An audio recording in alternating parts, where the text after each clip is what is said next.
Hey guys, Wolfcry here with something I've been working on the last couple of days. Now before we begin and before all the flaming starts, I want to start by letting you know that in its current state, I do not believe this build is capable of reaching the leaderboards. Although, with some tweaking, I do believe it can easily run GRs in the 70 to 75 range. Who knows? Maybe even higher with a little work and some cal distance. I will tell you, however, that it has been fun running this and seeing how high I can push it. This video right here is my successful GR65 run. Not bad for some missing gear and zero cal distance augments at all on my ancients.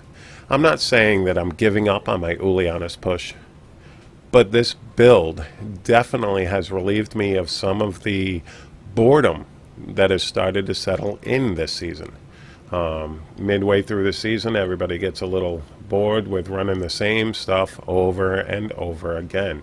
So just seeing how far I can push this has definitely alleviated some of that. Now, what caused me to come up with this build?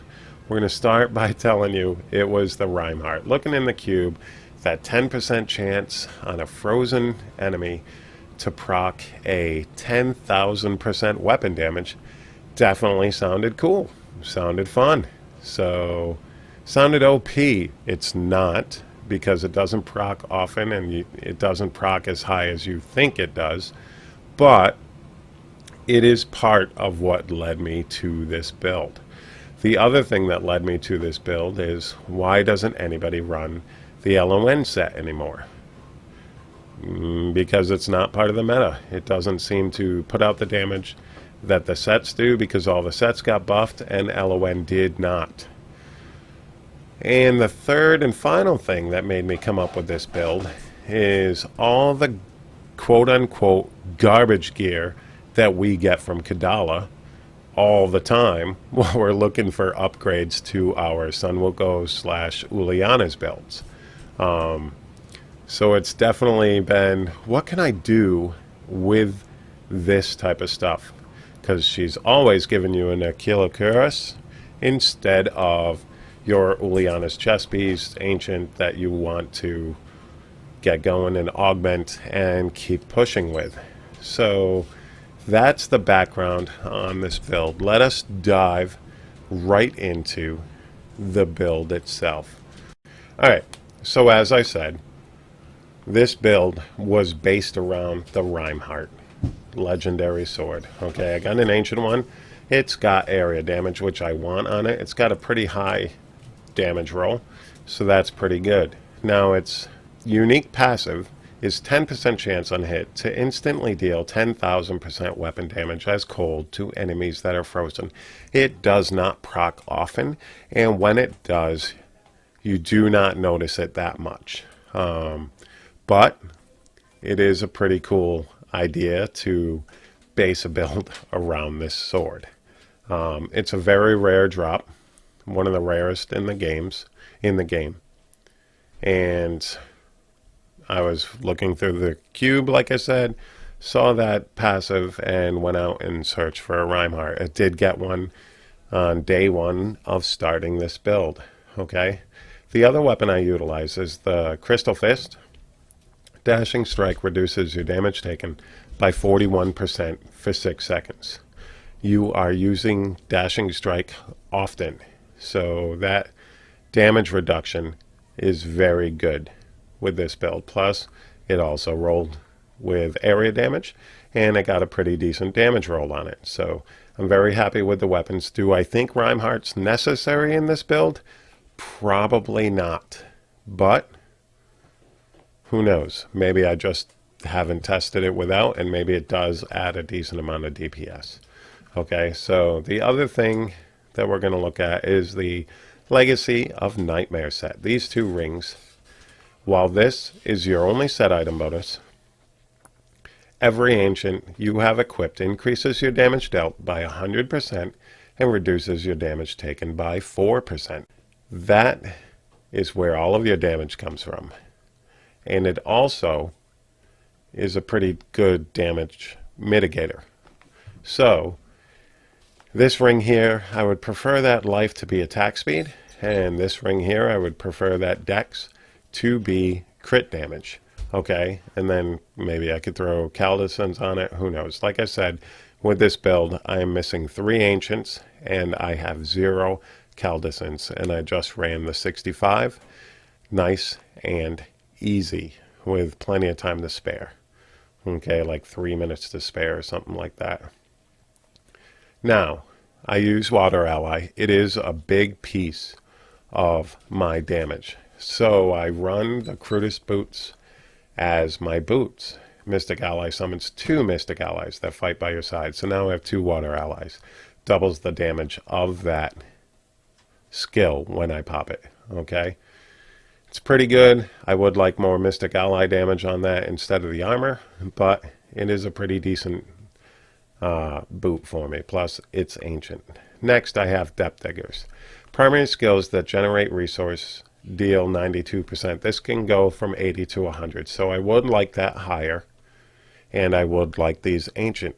This is one of the pieces that is not ancient yet. I have to run some bounties, finish off my ancients, and then see where I can go from there. Next, I use a Witching Hour. Attack speed, crit damage, never bad when you're doing something like this, okay? Obviously, I would like to get rid of that percent life and put something else as far as spirit generator damage, okay? Next, we have an Aquila Cuirass. It is ancient, which is good. So is my Witching Hour, which is good. While above 90% primary resource, which is often in this build, damage taken is reduced by 50%. This is merely to mitigate damage in these, especially since this build currently does not run a unity. Okay, so very good damage mitigation. I got a perfect roll on that 90%, and it is ancient. Okay, next I run Spirit Guards. Also, definitely good with your damage mitigation. Spirit Generators reduce your damage taken by 36%. It goes from 30 to 40. I would like that higher. I would like that cold skills to be 20%, and I would like that crit chance to be 6%. But I do enjoy the extra life on hit on those, so pretty decent pair. Then my gloves. I have Frostburns. Ancient, legendary, obviously. I have crit damage, crit chance, which I wish that was 10% crit chance. Attack speed, and that Vite, I would definitely prefer it to be Dex instead, but it does add some life for me because I am kind of a lower life build. And it's got a secondary res, and it's got 17%, so it's right smack in the middle of where it could be.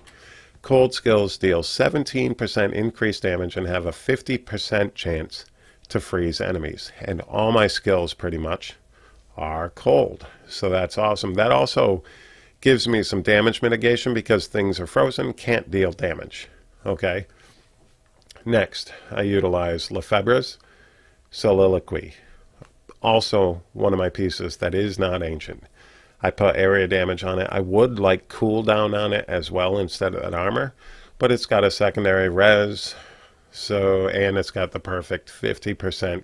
Cyclone Strike reduces your damage taken by 50% for 5 seconds, so another damage mitigator. Like I said, we're not running a unity, so we need all the damage mitigation that we possibly can get. For my helm, I use a Leoric's Crown with a diamond in it. Increase the effect of any gem socketed into this item by 98%. Now, I am on the fence with this one. I could always put percent life in that instead and increase my life, which would increase my life on hit because of the simplicity strength. But for now, I like the cooldown. I like getting my epiphany back faster, etc. And last, I run a Maris Kaleidoscope. Now this, definitely, you could use something else if you wanted. I use it for the prevents all poison damage taken. and heal yourself for 13% of the amount prevented, etc. Crit chance, crit damage. I would like cold damage on this instead of the dex, and then maybe a Caldescence on it to replace the dex. But 20% cold damage on this would be amazing. It is ancient, so that definitely works for me. Like I said, my Leoric Crown, Lefebvre's, and my Depth Diggers are my only pieces that are not ancient yet. So those will add a decent chunk of damage once I get those to be ancient. All right, so we're going to go into the cube. My cube utilizes the Flying Dragon. Chance to double your attack speed when attacking. Very important with this build. You want to be attacking as fast as possible. Okay, my current attack speed base is 195. When that procs, it goes up to, let's see if we can get it to proc here. There it goes. We can get up to 4.31 with the Dashing Strike and the Flying Dragon. Now, the other piece that I use is the Bindings of the Lesser Gods. Enemies hit by your Cyclone Strike take 200% increased damage from your Mystic Ally for 5 seconds. So I make sure that when I'm about to be on cold, I pop my Cyclone Strike and pop my Mystic Ally active. It increases the damage by 200% and 200 more percent with the COE. That is also in my cube. You gain 200% increased damage to a single element for 4 seconds. So like I said, I start getting ready to pop my Mystic Ally active on physical. I make sure that right as it turns to cold, I pop my Cyclone Strike and then pop my Mystic Ally active. Okay, so that is my cube. Those 3 items. Now we're going to go over the legendary gems. I use Simplicity Strength. It is very low. It is only a level 65 because I just recently started leveling it because I wanted to test this build out. Increase the damage of primary skills by 57.5%. Goes up 0.5% per rank. And its other unique passive is primary skills heal you for 4% of your max life. That is why I want to get my max life a lot higher than the 605,000. When you are running an Innis Spirit Generator build, you have the Innis full Mystic Ally bonus, so you end up with like 1.4 mil life. So it's a lot easier to get your life back with that. Okay. So we're going to go into, we're going to finish off those. I use Stricken mainly for the Rift Guardian. It does massive damage when you get to the Rift Guardian, especially since your attacks are so fast and you utilize your Mystic Ally. Mystic Ally's active just chunks away at the Rift Guardian on 65 for sure. Then I utilize an Esoteric. Also a low ranked gem because I haven't really been leveling it up. Even on my support, rank 40 seemed okay for me to be able to do 98s with it and not die that often. Gain 30% non-physical damage reduction. And while below 50% life, your resistances to the elements are increased by 75%. Now my elemental resistances are pretty high to begin with, and I'll go over that with the skills as well, how I got them so high. Mainly it's using secondary resistances and harmony, but I'll go over my skills right now so you can see how I set this up. For my main attack, I use Crippling Wave Tsunami. Unleash a series of sweeping attacks that deal 155% weapon damage as cold to all enemies in front of you. Every third hit also freezes enemies within 17 yards for 1 second, as well as slowing their movement speed and attack speed by 20%. Another damage mitigator. as well as the majority of my damage. Plus, it's cool to see that ring of cold flying around you. Another chance to freeze something to trigger the Rimeheart. So that is why I utilize Crippling Wave, Tsunami. Next, Mystic Ally, Water Ally. Your Mystic Ally performs 7 wave attacks in quick succession, each dealing 625% weapon damage as cold and freezing enemies for 3 seconds. A good chunk of our damage comes from this, as well as another freeze and a slow against the enemies, etc. Plus, the Mystic Allies do attack on their own, so it's minimal amount of DPS added.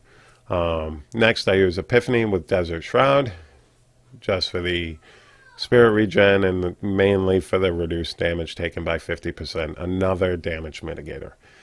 Then I use Dashing Strike Radiance, quickly dash up to 50 yards, blah, blah, blah. The damage doesn't matter. It's the Radiance part that matters. Gain 15% attack speed for 4 seconds after using Dashing Strike, in addition to the mitigation that comes from the Crystal Fist. Okay, so that's where we're going to get a big chunk of our attack speed. Cyclone Strike, Wall of Wind. Pull up to 16 enemies within 24 yards towards you, followed by a furious blast of wind that deals cold damage and freezes enemies for 1.5 seconds. So another freeze and more cold damage. And this is definitely based off of cold damage, if you can't tell. Mantra of Salvation, Perseverance. This is optional. I use Perseverance instead of Agility. Gives me more increased resistances to the elements, so it's 40% increased, and the active adds 20% more. So very good at resisting, being able to stand in arcanes, etc. in the middle of a 65. Higher, I'm not sure. I would probably go with the Agility, but I'm on the fence about it. Now my passives. Beacon of Yitar, reduce all cooldowns by 20%. Definitely useful to make sure you can get your Epiphany back, and you have your Mystic Ally every time cold comes around. Okay. Seize the Initiative, dealing damage to enemies above 75% life, increases your attack speed by 30%. By 30% for 4 seconds. Another big chunk of our attack speed. All these, this and Dashing Strike is definitely going to proc our Flying Dragon faster, because we're going to attack faster initially against mobs, which is going to proc the Flying Dragon faster. So our attack speed is definitely something we want to prioritize in this build, because it is a Spirit Generator build with the Mystic Ally damage boost for it. Okay, because when you hit that active, it's going to chunk away enemies, and hopefully your Rimeheart procs, and everything goes exactly as planned. Next, I use Harmony. 40% of your single elemental resistances from items, increases all resists. Okay, then I use Alacrity for even more attack speed. The attack speed of your Spirit Generators is increased by 15%. This is not shown on your paper damage sheet, because it's only for your Spirit Generators. So that's never incorporated into your attack speed on your inventory sheet. Okay, so that is my Spirit Generator build. One thing that I forgot to go over is you definitely want cold damage on your bracers, and you want to try to get it on your amulet as well. So there you have my Legacy of Nightmares Rimeheart Spirit Generator build for the solo monk pushing GRs. Like I said before, is this going to make the leaderboard? No, probably not. But it could give a decent run towards it. And who knows, maybe somebody in the comment section could give me an idea on what I could do to boost it, etc. If you did like this video and you like off-the-wall type of builds, please let me know, and leave a comment in the comment section below.